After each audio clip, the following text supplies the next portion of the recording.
What's up, mi gente? You know what time it is already. It's Fire and Blood Notes time. Let's get it.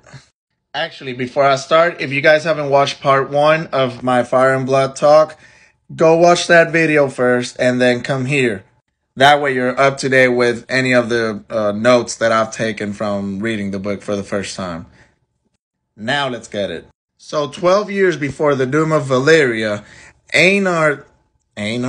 I hope I'm saying it right. Anyways, Einar Targaryen sold off everything he had in the Freehold and the land of the Long Summer.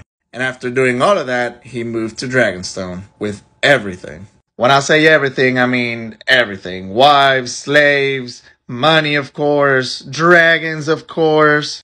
Which later on we come to find that Balerion was part of those dragons. But I'll tell you guys all about that later. So, since I mentioned that he moved from Valyria before the whole Doom of Valyria happened, which was actually 114 years BC. You remember BC, right? Before conquest. Valyria, for those of you who don't know, was the greatest city ever known. It was considered the center of civilization. And within Valyria, the Targaryens were not the strongest dragon lords.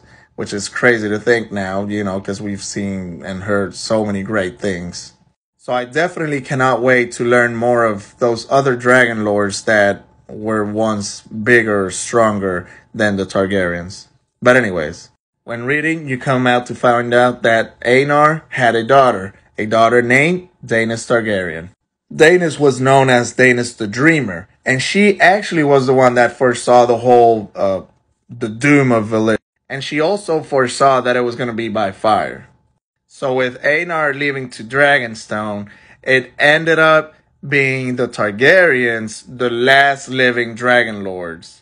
So you could say that Daenerys the Dreamer ended up saving the whole Targaryen line. Since we're talking about Dragonstone, it's good to mention also that it was the westernmost outpost of the Valyrian power for 2 centuries. So it's at this point in the book where I get to Century of Blood, which is 100 years after the Doom. The Doom of Valyria, I should say.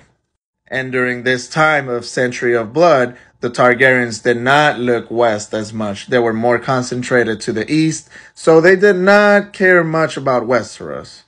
I'm running out of time, so I'll just keep on going with the next video. And I'll see you guys around. I really hope you guys are liking it, and I hope to see you guys in the comments. Follow, let others know about this, and let's get ready for House of the Dragon. I'll see you around.